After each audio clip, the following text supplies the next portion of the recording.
বিএসপিআই হচ্ছে আমাদের ক্রীড়া লেখক সমিতি। 1992 সালে আমাকে প্রথম স্বীকৃতি দিয়েছিল যে আমি একজন ভালো ক্রিকেটার।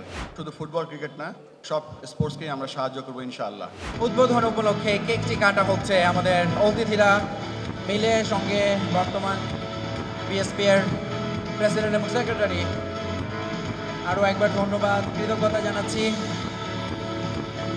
আজকে যেখানে দাঁড়িয়ে কথা বলছি তার আগে ধন্যবাদ দিয়ে নিচ্ছি বিএসপিএকে আমাদেরকে এখানে ডেকে সম্মানিত করার জন্য। যেই জায়গাটায় দাঁড়িয়ে কথা বলছি, আমি যখন স্কুলে পড়তাম তখন হেঁটে হেঁটে এই রাস্তা দিয়ে প্রত্যেক দিন যেতাম আমাদের ক্রিকেট বোর্ডে হয়তো খেলতে বা কোনো স্কুল ক্যাম্পে জয়েন করতে। যাওয়ার পথে প্রথমেই পড়তো ক্রীড়া লেখক সমিতির অফিসটা, তারপরে ছিল আমাদের ক্রিকেট বোর্ডের অফিসটা। তো যখন দেখছিলাম যে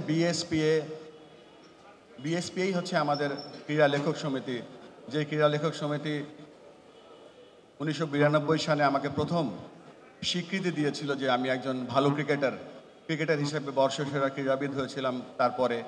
তো বিএসপি এর তৎকালীন বাংলাদেশ ক্রীড়া লেখক সমিতিকে অনেক ধন্যবাদ জানাই। সেই সময়ে আমাকে এবং ক্রীড়াঙ্গনকে যেভাবে পুরস্কৃত করা শুরু করেছিলেন, যে স্পিরিটটা দিয়েছিলেন, সেটা আমাদের এই এগিয়ে যাওয়ার পথে এগিয়ে যাওয়ার জন্য সাহায্য করেছে।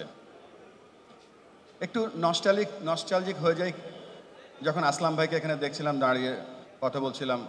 ইনফ্যাক্ট আমার আর আসলাম ভাইয়ের ফুটবলের জন্ম হয়েছিল এই জায়গাটাতেই। এই জায়গাটাতে ছিল একসময় football club, Victoria sporting club. Aslam ভাই অনেক বড় ফুটবলার ছিলেন, বাট আমাদের একই ক্লাব ছিল এবং মানে আই ডোন্ট নো, এই জায়গাটাইতে সেই ভিক্টোরিয়া ক্লাব ছিল। আমরা আমাদের মত বিনিময় করছিলাম এখানে। ক্রিকেট বোর্ডের আজকে আমি সভাপতি হয়েছি, কিন্তু জানেন এই ক্রিকেট বোর্ডের একসময় স্কুল ক্রিকেটার ছিলাম, অনূর্ধ্ব-19 দলের ক্রিকেটার ছিলাম, জাতীয় দলের ক্রিকেট খেলেছি, তারপরে আজকে ক্রিকেট বোর্ডের সভাপতি হয়েছি। আমি জানি না কিভাবে হয়েছি, বাট আমি মনে হয় খুব ভাগ্যবান যে প্রত্যেকটা রোলেই বাংলাদেশ ক্রিকেটকে দেখতে পেয়েছি। বাংলাদেশের ক্রীড়াঙ্গনের প্রত্যেকটা স্পোর্টসের বিভিন্ন সম্মানিত লোকদের সাথে এই পথে আমরা এগিয়ে চলেছি। আপনাদের সকলকে ধন্যবাদ জানাচ্ছি অনেকগুলো কারণে, যে আজকে আমাদের ক্রিকেট এবং আমাদের ক্রিকেট যেখানে দাঁড়িয়ে আছে, আপনাদের সকলের অবদান অনেক বেশি। বসে বসে আলাপ করছিলাম তাবিদ ভাইয়ের সাথে যে আমরা যদি তাকিয়ে দেখি আমাদের অলিম্পিক স্পোর্টস, মাল্টি স্পোর্টসগুলো, যেখানে অন্য অন্য ডিসিপ্লিনে অন্য অন্য যে সংস্থাগুলো খেলে, সেখানে কিন্তু আমাদের অত বড় সাফল্য নেই। আমরা যদি সকলে কিছু কিছু কন্ট্রিবিউশন করতে পারি, যেমন sports science, sports medicine, sports psychology, একটা পরিপূর্ণ বায়োমেকানিক্যাল ল্যাব, এবং সেখানে আমরা আমন্ত্রণ জানাই সব স্পোর্টসকে। এবং এই ল্যাবটা করার এই প্রোগ্রামটার পেছনে আমি গত 5-6 মাস ধরে কাজ করে চলেছি। বিএসপিএ সহ যারা আমাদের এই সংবাদগুলো প্রচার করেন, তাদের সাহায্য নিয়ে আমরা সব স্পোর্টস ফেডারেশনগুলো মেলে আমরা যদি এরকম একটা স্পোর্টস সেন্টার বা সায়েন্স এবং এডুকেশন সেন্টার তৈরি করতে পারি, তাহলে মনে হয় আমাদের সকলেই লাভবান হব। আমি কথা দিচ্ছি যে বাংলাদেশ ক্রিকেট বোর্ড এবং আমাদের যে কানেকশনগুলো আছে, আমরা সেগুলো পরিপূর্ণভাবে ব্যবহার করব এবং শুধু ফুটবল ক্রিকেট না, সব স্পোর্টসকেই আমরা সাহায্য করবো ইনশাআল্লাহ।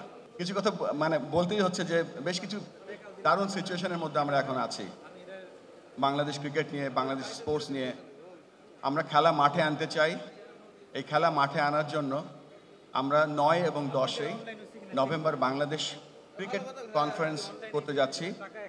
বাংলাদেশের যে 64টা জেলা আছে, 64টা জেলার সকলকে সম্পৃক্ত করছি এবং এই অনুষ্ঠানে আপনাদের সকলকে আগাম আমন্ত্রণ জানাচ্ছি এবং আমাদের জন্য দোয়া করবেন যেন আমরা এই সম্মেলনটা সফল করতে পারি।